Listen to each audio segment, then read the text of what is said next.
नमस्कार। कभी सोचा है ये हवा जिसमें हम सांस लेते हैं, जो पानी हम पीते हैं या फिर ये कुर्सी जिस पर हम बैठे हैं, ये सब असल में बना किस चीज से है? जवाब जितना आसान है उतना ही हैरान करने वाला भी। ये सब कुछ बना है बेहद छोटे छोटे कणों से। तो चलिए आज इन्हीं कणों की अदृश्य दुनिया के कुछ राज खुलते हैं। तो शुरुआत एक छोटे से सवाल से करते हैं। जब पानी के एक ग्लास में चम्मच भर चीनी घोली जाती है तो वो गायब सी हो जाती है ना? और पानी का लेवल भी ऊपर नहीं आता। तो सवाल ये है कि भाई वो चीनी आखिर गई कहाँ? और यही छोटा सा सवाल हमें पदार्थ की दुनिया के एक बहुत बड़े राज तक ले जाएगा। तो उस सवाल का जवाब वो छिपा है पदार्थ की इसी अदृश्य दुनिया में। ये एक ऐसी दुनिया है जो कुछ बहुत ही सिंपल लेकिन पावरफुल नियमों पर चलती है। आइए एक एक करके इन नियमों को समझते हैं। तो सबसे पहली और सबसे जरूरी बात यह है कि हर चीज, चाहे वो ठोस हो, द्रव हो या गैस, वो बहुत ही छोटे छोटे कणों से मिलकर बनी है। ये कण इतने छोटे हैं कि हम इन्हें सोच भी नहीं सकते, लेकिन इन्हीं का बर्ताव तय करता है कि कोई चीज कैसी दिखेगी और उसके गुण क्या होंगे। असल में पदार्थ के बारे में सब कुछ समझने के लिए हमें बस इन कणों के 3 गुप्त नियमों को जानना होगा। ये नियम हमें बताते हैं कि ये कण एक दूसरे के साथ कैसे पेश आते हैं और बस पदार्थ के सारे राज खुल जाते हैं। पहला नियम, कणों के बीच खाली जगह होती है। अच्छा, अब वापस आते हैं हमारे पहले सवाल पर। चीनी आखिर गई कहाँ? कहीं नहीं गई। चीनी के कण पानी के कणों के बीच जो खाली जगह थी ना, बस उसी में जाकर सेट हो गए। ठीक वैसे ही जैसे एक भीड़ में लोग खाली जगहों में फिट हो जाते हैं, और इसीलिए पानी का लेवल भी नहीं बढ़ा। दूसरा नियम यह है कि पदार्थ के कण कभी भी आराम नहीं करते। वो लगातार इधर उधर घूमते रहते हैं हर पल। उनके अंदर एक एनर्जी होती है जिसे हम काइनेटिक एनर्जी या गतिज ऊर्जा कहते हैं। मतलब वो सच में हमेशा चलते ही रहते हैं। और ये चीज हमें रोज देखने को मिलती है। कभी सोचा है कि गर्मा गर्म खाने की खुशबू दूर तक क्यों आती है जबकि ठंडे खाने की नहीं? वो इसलिए क्योंकि गर्मी इन कणों को और ज्यादा एनर्जी देती है, जिससे वो और तेजी से भागते हैं और हवा में दूर दूर तक फैल जाते हैं। साइंस की भाषा में इसी चीज को विसरण या डिफ्यूजन कहते हैं। मतलब अलग अलग तरह के कणों का अपने आप एक दूसरे में मिल जाना। और जैसा हमने देखा, गर्म करने पर यह प्रोसेस और भी तेज हो जाता है। और अब आता है तीसरा और आखिरी नियम। पदार्थ के कण एक दूसरे को अपनी तरफ खींचते हैं। जरा सोचिए, अगर ऐसा ना होता तो सब कुछ तो बस बिखर जाता। इनके बीच एक अट्रैक्शन फोर्स होता है जो इन्हें एक साथ बांध कर रखता है। पर ये अट्रैक्शन फोर्स हर चीज में एक जैसा नहीं होता। जैसे कि एक लोहे की कील को ही ले लीजिए, उसके कण एक दूसरे से बहुत मजबूती से जुड़े हैं, इसलिए उसे तोड़ना मुश्किल है। वहीं दूसरी तरफ चॉक के कणों के बीच का ये फोर्स कमजोर होता है, इसलिए वो आसानी से टूट जाती है। तो मुद्दे की बात यह है कि यही 3 नियम, कणों के बीच की जगह, उनकी स्पीड और उनका आपसी अट्रैक्शन, ये तीनों मिलकर तय करते हैं कि कोई चीज सॉलिड होगी, लिक्विड होगी या गैस। ये सब बस इन ताकतों के बीच एक बैलेंस का खेल है।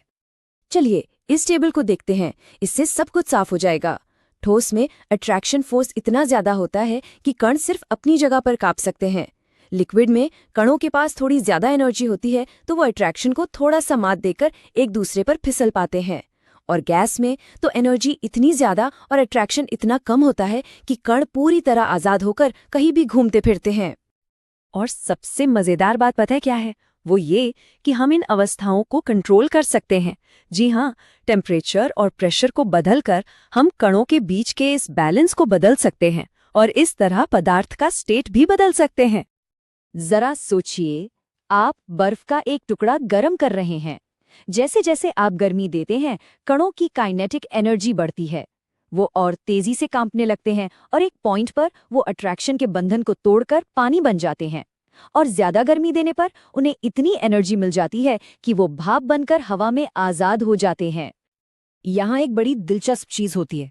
जब बर्फ पिघल रही होती है या पानी उबल रहा होता है, तो उसका टेम्परेचर बढ़ता ही नहीं है, भले ही आप उसे लगातार गर्म कर रहे हों। ऐसा क्यों? क्योंकि वो सारी गर्मी टेम्परेचर बढ़ाने के बजाय कणों के बीच के अट्रैक्शन को तोड़ने में खर्च हो जाती है।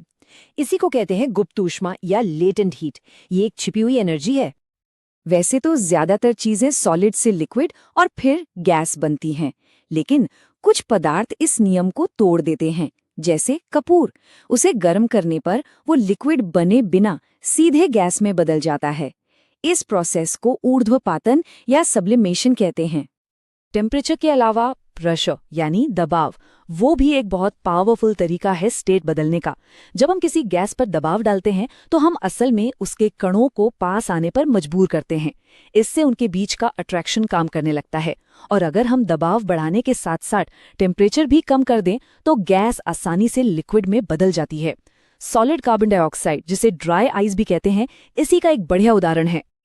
चलिए अब एक ऐसी प्रोसेस की बात करते हैं जिसे हम हर रोज देखते हैं और जो इन सभी आइडियाज को एक साथ ले आती है। वाष्पीकरण, मतलब गीले कपड़ों का सूखना या पसीने का उड़ जाना। वाष्पीकरण ये वो प्रोसेस है जिसमें कोई लिक्विड अपने बॉइलिंग पॉइंट, मतलब उबलने के तापमान से कम पर ही भाप में बदल जाता है। ये सिर्फ सतह पर होता है जहां ज्यादा एनर्जी वाले कण अट्रैक्शन की पकड़ तोड़कर हवा में निकल जाते हैं। इस प्रोसेस को 4 चीजें तेज करती हैं। पहला, सतह का एरिया बढ़ाना, इसीलिए तो हम कपड़े फैलाकर सुखाते हैं, है ना। दूसरा, टेम्परेचर बढ़ाना, यानी धूप में कपड़े जल्दी सूखते हैं। तीसरा, हवा में नमी का कम होना। और चौथा, हवा की स्पीड का तेज होना।